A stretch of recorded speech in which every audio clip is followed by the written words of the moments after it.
All right, so what we're gonna do is this. We're gonna start off talking a little bit about our Art 3 project here coming up. So you guys at this point either have or will go out to Goodwill or Salvation Army, anywhere like that. And I wanted you guys to find the junkiest piece of crap photo that you could. Now, obviously this is not going to be a real piece of fine artwork. It's probably going to be a print. But you really want it to be kind of a painted style. You'll see this one I picked up here. Cost me a grand $2 right there. But it is kind of a watercolor style. It doesn't have a signature or anything, so whoever the heck the artist originally was back in like the 1970s didn't even take enough pride to sign his own damn artwork. But you can kind of see the little scene that I've got here. It's not that it's a bad painting, right? Whenever I say, you're picking up thrift store artwork, it's not that it's necessarily like utter crap, although it can be. Instead, what I want you guys to think about is, again, you're kind of finding something that is usable, that you can kind of add something into it and kind of mix and match and kind of pull from there. So I've got one. I'm going to go ahead and take it out of the frame. Now this frame here is probably one of the most god-awful frames I've ever had to look at. Most of them have the little tabs on the backside, which make things really easy, but you have to get the artwork out. This one here is, you can see, I just had to take a flat-headed screwdriver and kind of pop it, and then it kind of comes undone. Whenever you're doing that, if you are taking it out and it doesn't just easily come out, call me over, I'll help you out, because otherwise you end up breaking the glass, and it's not good for anyone. Also, you can totally, kill yourself, so don't do that. Alright, so I'm going to kind of slide that guy open like so, and you'll see this thing kind of all unravels itself. Now, for yours, I'm not too stressed about it with mine, because like I said, this frame is really, really bad, but for yours, try your best to keep your frame as, as nice as you possibly can, because again, the idea would be that we'd go through once we're done, and we would reframe these in their original kind of crappy frames and basically put them back together to the point where the goal would be that we would be able to not be able to tell that this thing was ever altered. That's kind of the name of the game. That's really what we're going for, is to make it so that no one is aware, no one's wiser that we have altered this. Now, obviously, when you look at it, you're going to be like, oh, of course they altered it, right?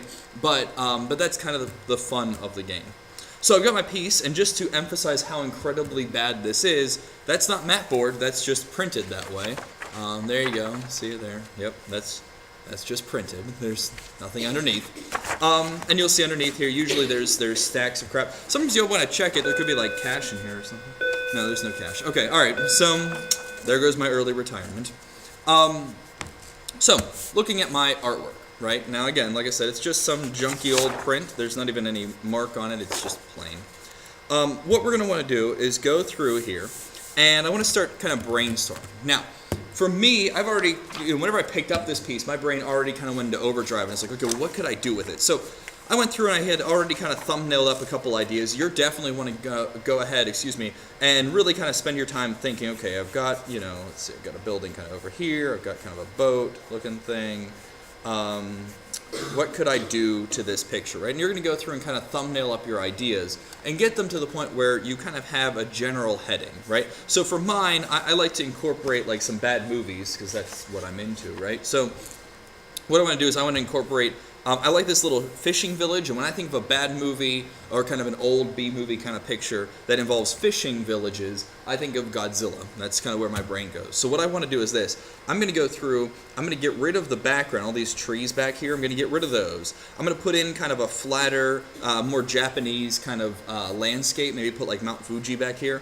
I'm going to put kind of Godzilla way in the distance back here, right? And again, I want it to be subtle enough that you don't see it immediately. And then I'm going to go through, and in the foreground, I'm going to go through and kind of add in some fire. And maybe he came through here and like fire breathed all over the place, and it's, put like Grandpa over here on fire about to die. And basically make this into, from a cute little scene into just a god-awful horror fest, right? That's the plan. Now, before I go through and just start drawing all over this thing, because the key is this, you only have the one. If you mess this up, you're donezo, right? So instead, my big suggestion to you is get some of this scratch paper ahead of time, even if you need to go over to the light table, and kind of trace out ahead of time what you're working with. If you prefer, you can totally do this on a computer. It's just as easy to do it there, and you are absolutely welcome to. I encourage you to. But I can go through and kind of get a general idea. Notice I'm really just kind of blocking it in. I'm not thinking of like clean detail or anything like that. I'm not quite there yet. I'm just trying to think of, okay, what am I working with so far? So I've got kind of my overall picture, and now that I have this, now I can take this kind of sketch that I did and kind of go through, and now I can sketch on this thing all I want to, right? So does Godzilla make more sense to be here, or maybe like back here? There's more negative space back here. I think I'll put him back there. Maybe put Mount Fuji right here. So there's kind of my landscape. Put Godzilla, you know, his mouth over here, roar, and his little dinosaur arms, roar, his big tail. And maybe he's breathing fire or something, okay. And then there's fire coming out of the buildings. Okay, so it's starting to slowly but surely kind of come together in a makeshift thumbnail style. Now, the best thing that I can do for you, the best thing that I can suggest for you is to, once you have this kind of sketch, then pause before you go any further. You've got kind of a glorified thumbnail, right? But then pause, and we're gonna switch over to a little bit of research. So let's do just that. Awesome. So now, what you guys are going to do is to go through and do a little bit of research on your background. Now, it doesn't need to be a B movie like mine is here with Godzilla, but I wanted to go through and I looked up all these little stock photos I could. I wanted to try and keep it more toward the black and white era, the Japanese version. That's kind of what I wanted. But notice that I'm drawing from something. I'm not just pulling out of my butt, right? And I dug up a whole bunch of different pictures, and don't be afraid to kind of find pictures, copy, paste them to your phone or to your computer or whatever you're working with. And kind of collect what's called a morgue. In the artist world, a morgue is just a collection of pictures that you're going to reference later on. That's it. So I found a color version of the original kind of Godzilla picture. I found a more recent one. I like that kind of silhouette idea. I thought that was pretty cool. I found a turnaround of his head, so in case I want to draw his head at a different angle, I have something to work out of, right? And I found an older version of a turnaround of the head. This is the original latex mask, right? And again, if I wanted to include some kind of fire blast to get an idea of kind of what this picture, what the movie was really going for, because that's really what I want to work with, right? So I'm pulling all these different ideas together, and when I start working on my actual painting, the final kick is going to be, okay, I'm going to thumbnail it out, I'm going to design it, I'm going to keep it as authentic as I want to, right? And you can make your picture about anything. It doesn't have to obviously be a B movie, but I want to keep it as authentic and realistic as I possibly can. But then the last little piece is matching that particular style, right? Now, the big thing that's going to be a little bit of a twist is my painting, for example, is kind of a watercolor look, right? But I can't paint watercolor over top of it. I mean, yeah, I could go ahead and put acrylic paint over top, but then the watercolor wouldn't adhere, right? It's a whole thing.